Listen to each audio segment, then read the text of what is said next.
여러분 안녕하세요. 오늘은 4단원 사회 불평등 문제와 해결 방안에 대해서 같이 공부를 해보도록 할 거예요.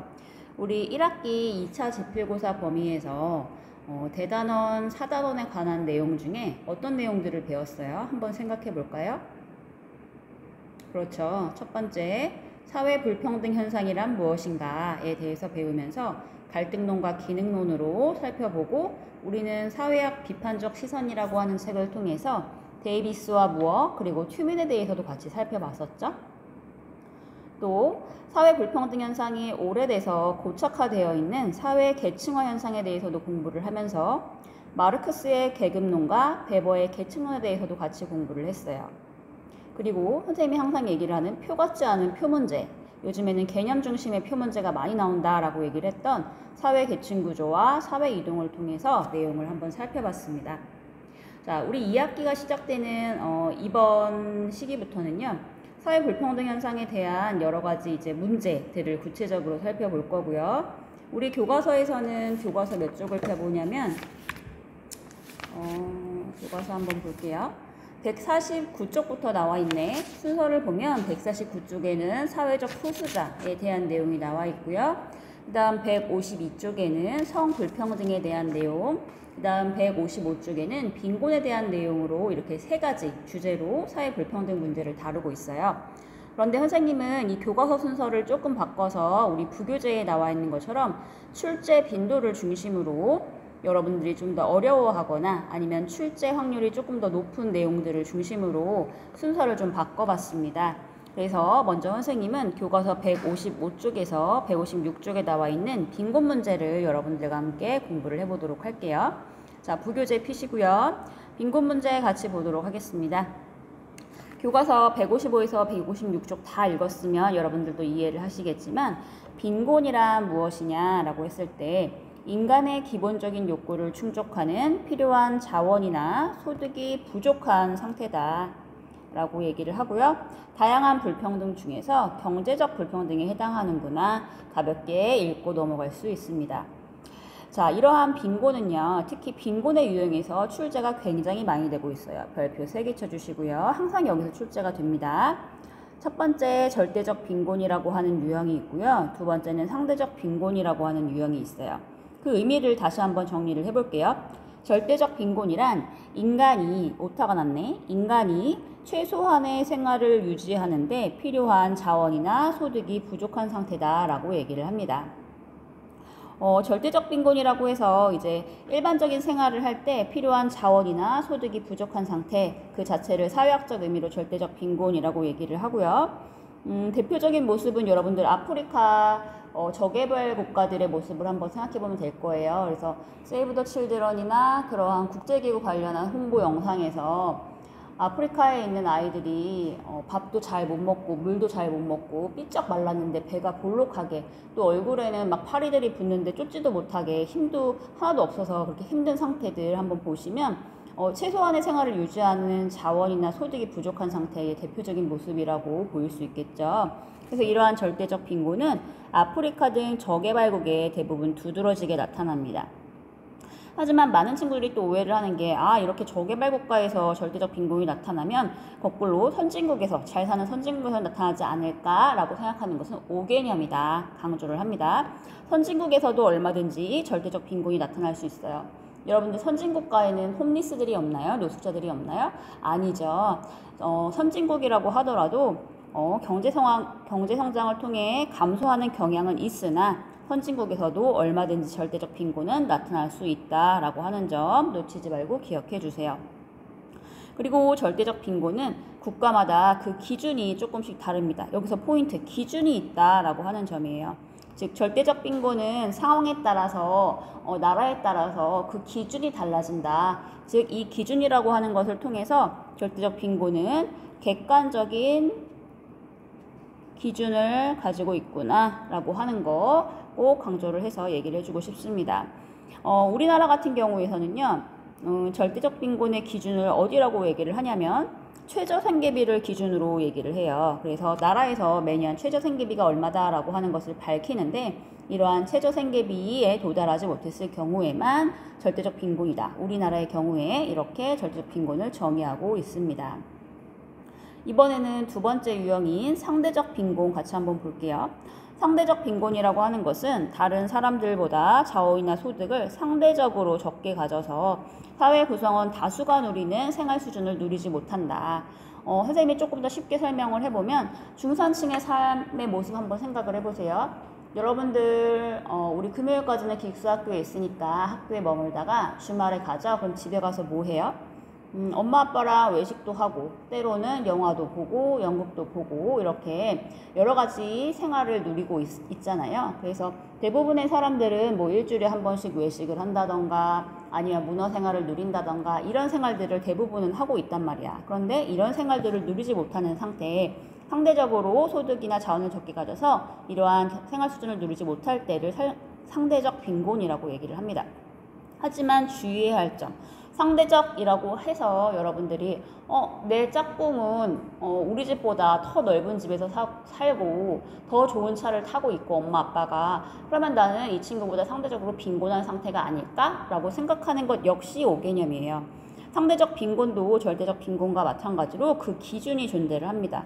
내가 이 친구보다 못 사는 것 같아 또는 잘 사는 것 같아 라고 하는 주관적 인식이 아니라 여러 나라에서도 이제 그 상대적 빈곤에 대한 기준이 조금 다른데요.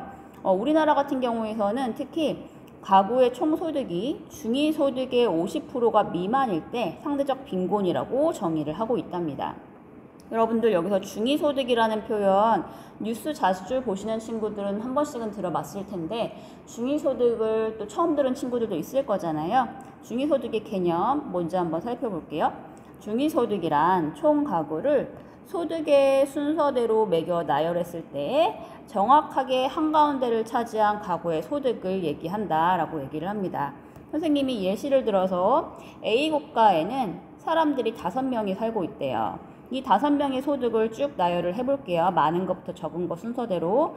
첫 번째 사람은 1,000만원, 두 번째 사람은 700만원, 세 번째 사람은 550만원, 네 번째 사람은 400만원, 다섯 번째 사람은 200만원의 소득을 올리고 있다.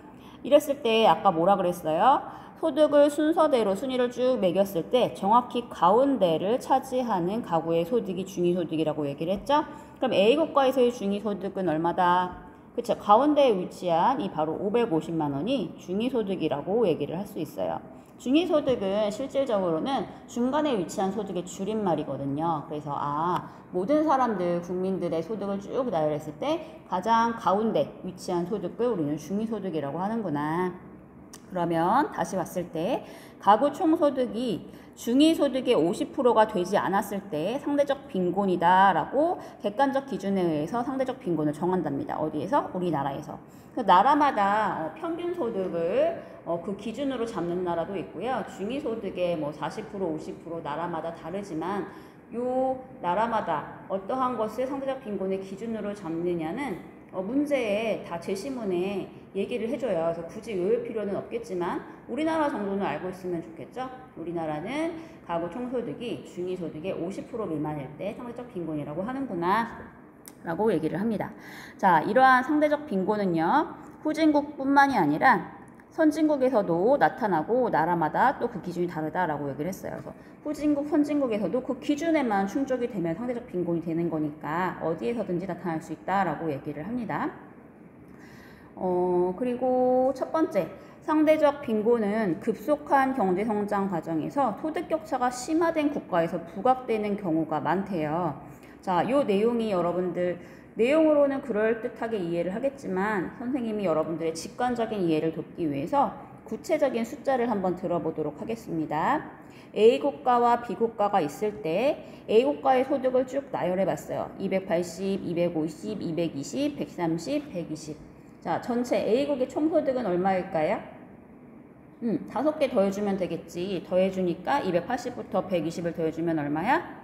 1000인 것을 알 수 있겠죠. 이번에는 B국가의 소득을 5개 나열을 해보니까 5명의 소득을 나열을 해보니까 600부터 10까지였대요. 그랬을 때 이것도 쭉 더해보면 얼마야? 똑같이 A국과 B국의 총소득은 1,000만 원으로 같구나 라고 하는 것을 알 수 있었습니다. 자, 이랬을 때 평균 소득은 어떻게 구해요? 여러분들 평균 점수 구하듯이 총 점수에서 과목 수로 나누면 되겠죠. 여기도 마찬가지란 말이야. A국가에서 총 소득은 1,000만 원이었는데 5명이기 때문에 평균 소득은 200만 원인 것을 알고 있고요. B국도 역시 1,000만 원을 5명으로 나누면 200만 원이구나 라고 하는 것을 알고 있어요. 근데 지금 우리나라에서는 뭘 기준으로 한대? 그렇지. 중위소득의 50% 미만이라고 얘기를 했으니까 평균 소득이 아닌 중위소득을 찾아봐야 될 거예요. 중위소득 찾아볼까요? A국가에서의 가장 가운데 위치한 220만 원이 중위소득이겠고요. B국에서는 가장 가운데 위치한 그렇지 140만 원이 중위소득이 될 거야. 근데 이 중위소득의 몇 프로래? 우리나라는 50% 미만이다 라고 얘기를 했죠. 계속. 자, 그러면 220만 원에 50%면 얼마예요? 그렇죠. 110만 원.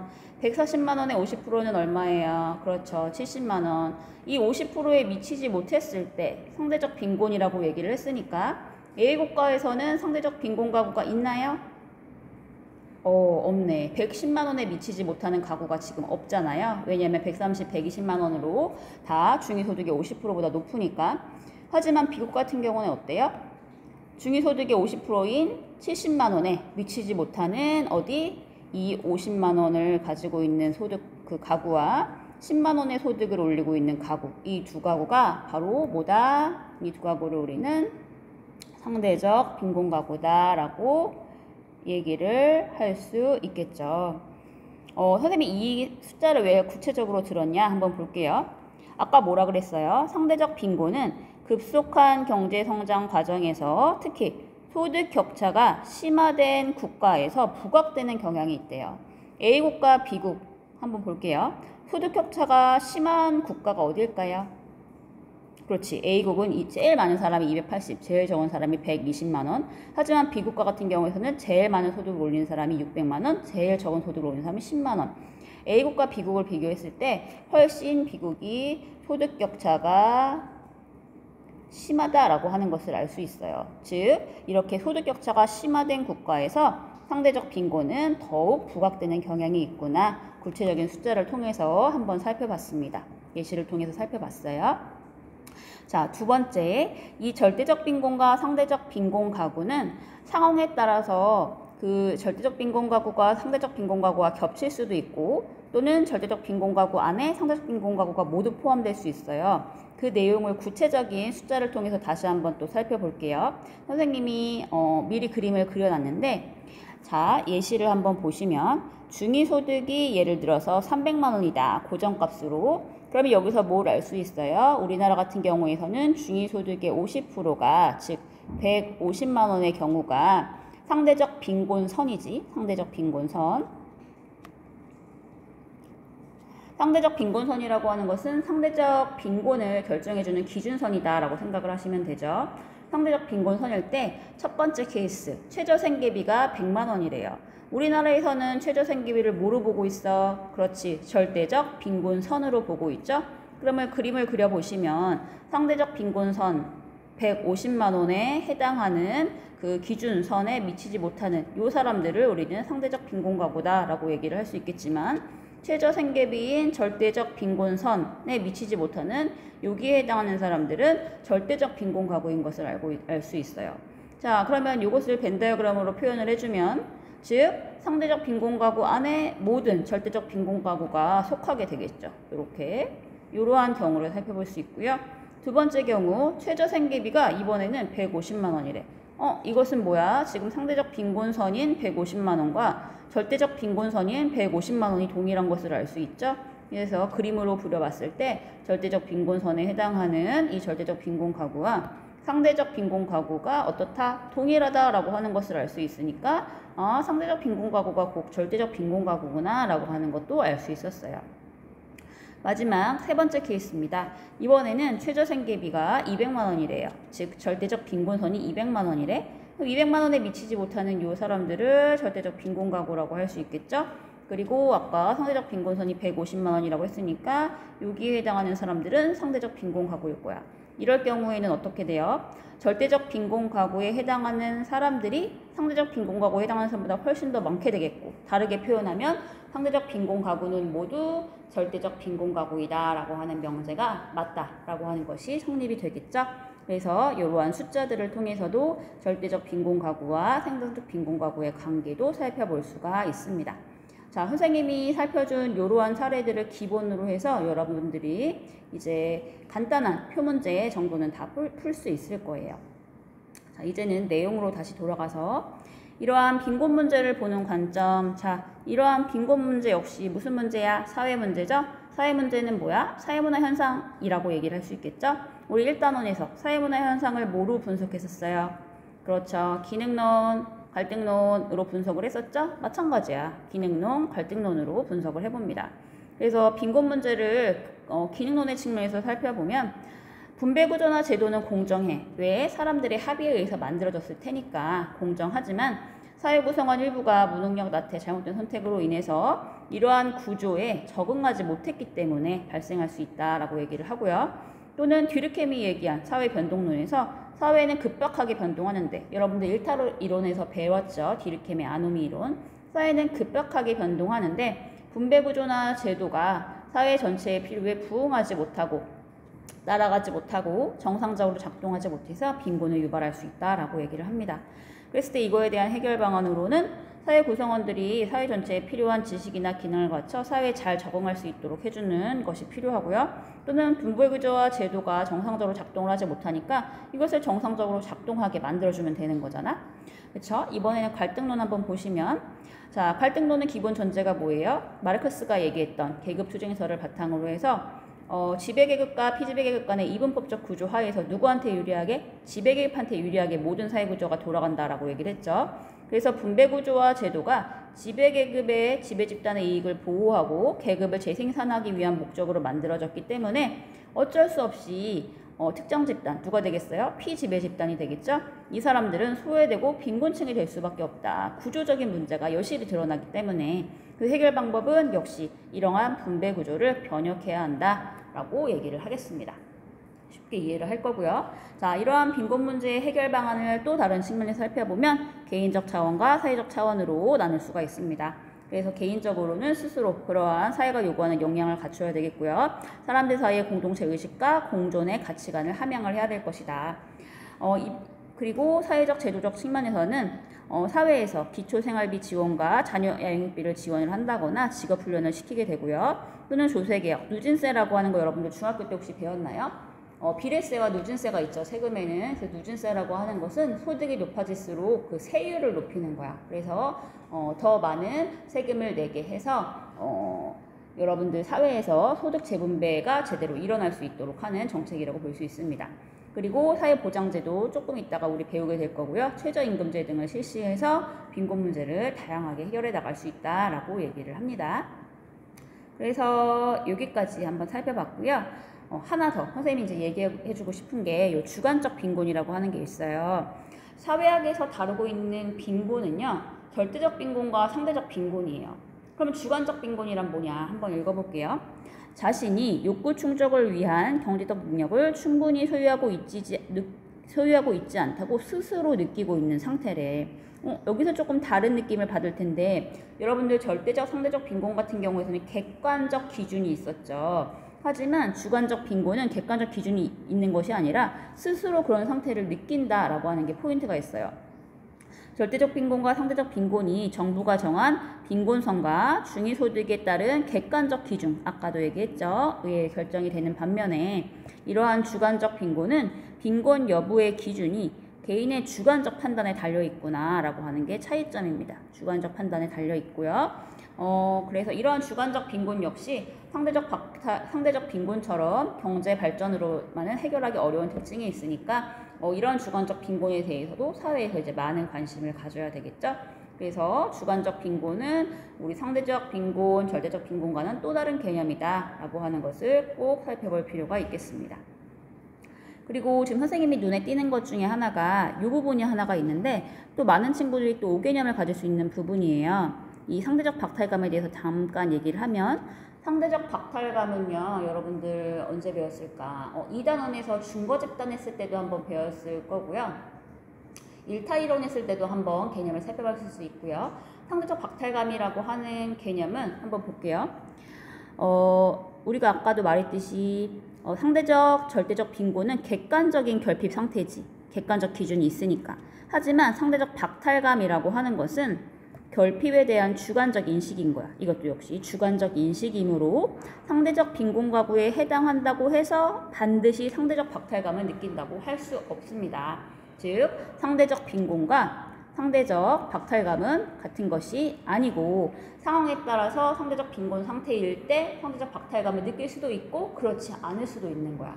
그리고 절대적 빈곤 상태에 있어서도 상대적 박탈감을 느낄 수도 있고 안 그럴 수도 있다. 개별 개념이다 라고 하는 것을 꼭 기억해 주시기 바랍니다. 그래서 여기까지 빈곤에 관한 주요 개념들 그리고 숫자를 통해서 직관적으로 내용들을 한번 살펴봤고요.